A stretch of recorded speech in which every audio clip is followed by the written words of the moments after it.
জীবনের লড়াইয়ে কেউ বা জিতে কেউ বা হারে, তবুও কিন্তু থেমে থাকতে নেই।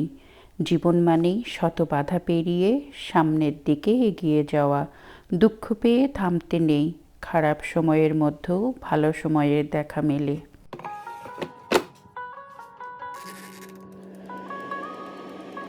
আসসালামু আলাইকুম। আশা করি সবাই ভালো আছেন। আলহামদুলিল্লাহ, আমরাও ভালো আছি। নতুন একটা ব্লগ ভিডিও দেখার জন্য সবাইকে ওয়েলকাম করছি। আর আজকের ভিডিওটা শুরু করব সকাল থেকে। সকাল বলতে খুব ভোরবেলা, ভোর 4টা থেকে আজকের ভিডিওটা শুরু করছি। সারাদিন কি কি কাজ করি সব কিছুই আজকের ভিডিওতে শেয়ার করব। আশা করছি পুরোটা ভিডিও জুড়ে আপনারা আমার সাথেই থাকবেন। আর এই যে সকালবেলা আজকে ভাবলাম, যেহেতু আমি অনেক সকালেই উঠেছি, তো আমি একটু ওদের জন্য আলু পরোটা তৈরি করব। প্রেসার কুকারে আলুগুলো দিয়ে সেদ্ধ করে নিয়েছি, তারপরে একটু ভর্তা করে এই যে আলু পরোটা রেডি করছি। আর নেহা তো সেই সকালে যায় আর 6টা বাজে আসে, সন্ধ্যা 6টায় আসে। ভাবলাম প্রতিদিনই অন্যান্য খাবারগুলো ওকে দেই, কিন্তু রাতেও বলছিল, মামি তুমি যদি একটু পরোটা করে দিতা। ওই যে তুমি একটা ভিতরে কি দাও বলতে পারছে না ঠিক মতো। তো আমি বুঝেছি যে ওকে আলু পরোটা করে খাইয়েছিলাম সেটার কথা বলছে। আসলে পরিবারের কেউ যদি কোনো কিছু খাওয়ার জন্য বায়না করে, আর মা হিসাবে কিন্তু দেখা যায় সন্তানের কথাটা ফেলতে পারি না, কষ্ট হলেও সেটা করে খাওয়াতে ইচ্ছা করে। নর্মালি আমাকে 4:30টায় উঠতে হয় আপনাদের ভাইয়াকে অফিসে মানে বিদায় দেওয়ার জন্য। ও তো 5টার ভিতরে বের হয়ে যায়, তো আমি 4:30টায় উঠে ওর খাবারগুলো রেডি করে দিয়ে দিই। আজকে একটু আগেই উঠেছি, 4টা বাজে উঠেছি। উঠে এই যে আপনাদের ভাইয়ার জন্য, নেহার জন্য আর আমার জন্য আমি একটু আজকে পরোটা তৈরি করে নিচ্ছি, আলু পরোটা। আর এই আলু পরোটা আপনাদের ভাইয়াও কিন্তু অনেক খুব পছন্দ করে। তো আমি আজকে 3টা আলু পরোটা করব। সেজন্য এখানে আমি 6টা রুটি বেলে নিয়েছি। বেলে এইভাবে আলু পরোটাগুলো রেডি করে নিচ্ছি। আপনাদের ভাইয়াকে আমি পরোটা অফিসে দিয়ে দিয়েছি, কারণ ও খেয়ে যাওয়ার সময়টা পায় না। 5টার ভিতরে ওকে বের হয়ে যেতে হয়। ও 6টা থেকে ডিউটি শুরু হয়। আর আপনারা তো যারা এয়ারলাইন্সে জব করেন, আমাদের অনেক কলিগরা আছেন যারা আমার ভিডিওগুলো দেখেন, সবাই আমাদের কিন্তু একই অবস্থা। তারা সবাই জানে যে একটু দেরি হওয়া যায় না, একদম টাইম টু টাইম অফিসে পৌঁছাতে হয়। তো আপনাদের ভাইয়াকে আমি মানে 5টার ভিতরে ওকে আমি রেডি করে একদম বিদায় দিয়ে, তারপরে যে আমি নেহাকে নিয়ে আমি ইউনিভার্সিটিতে যাব, মানে ও ইউনিভার্সিটিতে যাবে, আমি ওকে মেট্রো ট্রেনে ওকে ছেড়ে আসতে যাচ্ছি। আর এই এয়ারপোর্টের কাছে আমাকেও যেতে হবে, কারণ ওকে আমি সেই মেট্রো ট্রেনে উঠাবো যে একদম এয়ারপোর্টের কাছেই যাব। তো এই যে মেয়েকে রেডি করিয়ে ওকে নিয়ে যাচ্ছি, ও টিফিন দিয়ে দিয়েছি। যেহেতু সারাদিন ওকে ইউনিভার্সিটিতে থাকতে হয়, ওকে একটু ভারী টিফিন না দিলেও হয় না।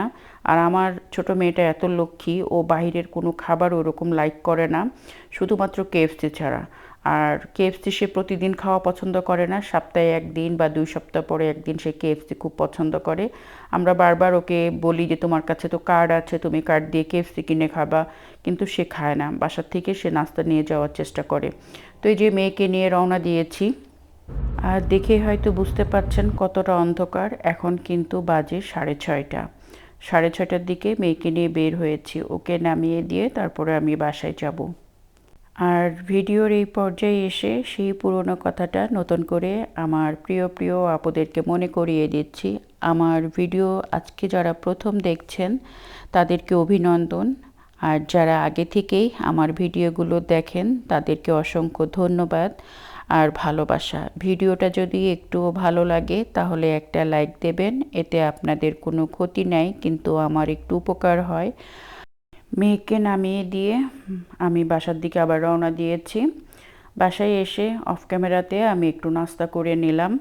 নাস্তা করে আমাদের মেয়েদের যেই কাজ, সংসারের অনেক কাজ থাকে, আর কাজ না থাকলেও কিন্তু আমরা মেয়েরা সংসারের কোথায় কোন কাজটা আছে খুঁজে খুঁজে বের করি আর সেটা করি। অনেক গৃহিণীরাই আছেন অলস, তারা বসে থাকেন, কখন হেল্পিং হ্যান্ড কাজ করবে। আর আমাদের এখানে কিন্তু সেই সুযোগ নাই। বসে থাকবো কি, নিজের কাজ নিজেকেই করতে হয়। আমাদের তো আর হেল্পিং হ্যান্ড প্রতিদিন বাসায় আসে না, তাই নিজের কাজ আমাদেরকে নিজেদেরই করতে হয়। সংসার আর সংসারের কাজগুলো মেয়েদের একটা পার্মানেন্ট চাকরি, চাইলেও কিন্তু এই চাকরি থেকে বের হওয়া যায় না। অনেকেই আছেন আমাদের বিদেশি জীবনযাপন দেখে অনেক আফসোস করেন। প্রবাস জীবন দূর থেকে যত আরাম মনে হয়, কাছে আসলে সেটা বোঝা যায়। এখানে আমি অনেকগুলো চিকেন নিয়েছি। এখানে অনেক বড় বড় দুটো চিকেন আছে। 1.5 কেজি 3 কেজি ওজনের এখানে 2টা চিকেন আছে। এই চিকেনগুলোকে আমি সুন্দর মতো কেটে ধুয়ে পরিষ্কার করে নিয়েছি, কারণ আমি যে ভোরে উঠেছিলাম তখনই চিকেনগুলোকে ভিজিয়ে রেখেছিলাম। এখন সুন্দর করে কেটে গুছিয়ে নিচ্ছি। আর এটা আমি রমজানের জন্যই করে রাখছি। এটা এখন আমি করে নর্মাল ফ্রিজে রেখে দেবো। তারপরে এটা 5-6 ঘন্টা পরে এটা আমি সুন্দর মতো ডিপ ফ্রিজে রেখে দেব। সংসারে এতটাই ব্যস্ত থাকি, একদিনে বসে রোজার যে অনেক কিছু তৈরি করব সেরকম সুযোগ সুবিধা আমার হয়ে ওঠে না। যার কারণে যখনই সময় পাই প্রতিদিনই একটু একটু করে রমজানের প্রস্তুতি নিচ্ছি, আর একটু একটু করেই আপনাদের সাথে শেয়ার করছি। অনেকে আছেন অনেক গুণবতী, তারা একদিনে অনেক কিছু তৈরি করে ফেলেন। আসলে আমরা প্রবাসে থাকি, তো প্রবাসীদের কষ্ট শুধু প্রবাসীরাই বোঝে। কাউকে বলে সেটা বোঝানো যায় না, আর কারোর জন্য অপেক্ষা করে কোনো কিছু ফেলে রাখতে পারি না। সবাই আমরা এখানে নিজের কাজে নিজে করি, সেই জন্য আমাদের একটু কষ্টটাও অন্যরকম। তো যাই হোক, এই যে এখানে আমি চিকেনগুলোকে সুন্দর করে তান্দুরি চিকেনের জন্য আর কি রেডি করে এটা রেখে দিচ্ছি। আর এইভাবে রেখে দিলে কিন্তু হুটহাট করে বাসায় যে কোনো সময় মেহমান আসলেও খুব কাজে লাগে। আবার বিকালে নাস্তা হিসাবেও তো এটা খুবই কাজে দেয়। একটু ঘরে ভালো লাগছে না, এই চিকেনটাকে একটু ওভেনে বা একটু এয়ার ফ্রায়ারে দিয়ে একটু মানে রেডি করে নিলে বাইরের থেকে একটু নান কিনে আনলে খাওয়া হয়ে যায়। যাই হোক, এখানে আমি দুপুরের জন্য একটু রান্না করে নিচ্ছি।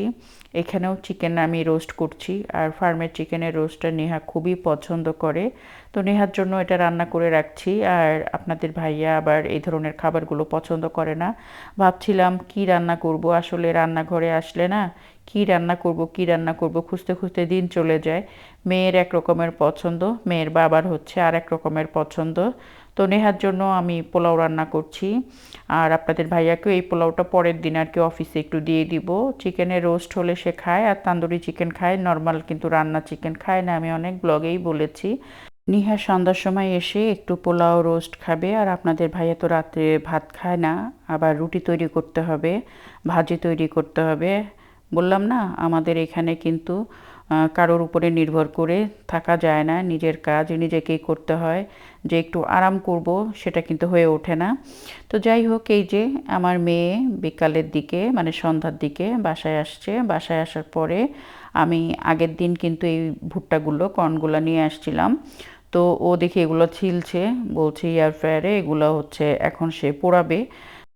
ও না পারলেও চেষ্টা করে যে সে নিজের থেকে কিছু একটা করবে। নিজেই দেখছি যে এগুলো কিভাবে ছিলতে হয় সেটা জিজ্ঞেস করলো আমাকে, করে এই যে সুন্দর মতো ছিলে রেখে দিয়েছে।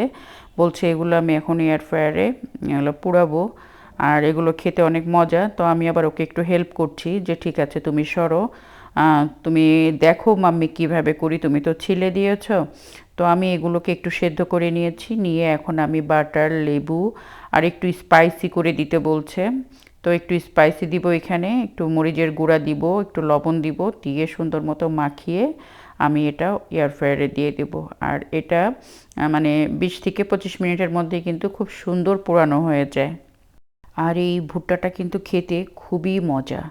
আমরা বেশ কয়েকদিন আগে আমার বড় মেয়ে এসেছিল, তখন কিন্তু আমরা হাততাতে গিয়েছিলাম। রাস্তার ভিতরে দেখছি যে এইভাবে ভুট্টাগুলো পোড়াচ্ছিল, ওখান থেকে কিনে খেয়েছি, সেইটা কিন্তু খেতে আরেক ধরনের মজা। রাস্তার যে কোনো জিনিস খেতে কেন জানি আমাদের বাঙালিদের একটু বেশিই ভালো লাগে। যাই হোক, এই যে সুন্দর মতো আমি এখন এগুলো মানে রেডি করে নেহাকে দেব, নেহা এগুলো খাবে। আর আমিও আপনাদের কাছ থেকে বিদায় নেব, ভিডিওটা আর বেশি বড় করব না। যে যেখানে আছেন সবাই ভালো থাকেন, সুস্থ থাকেন আর নিরাপদে থাকেন। অন্তর থেকে অনেক অনেক দোয়া থাকলো, আপনারা আমার এবং আমার পরিবারের জন্য দোয়া রাখবেন, আমরা যেন ভালো থাকি, সুস্থ থাকি। আর আজকের মতো ভিডিওটা এখানে শেষ করছি। আল্লাহ হাফেজ।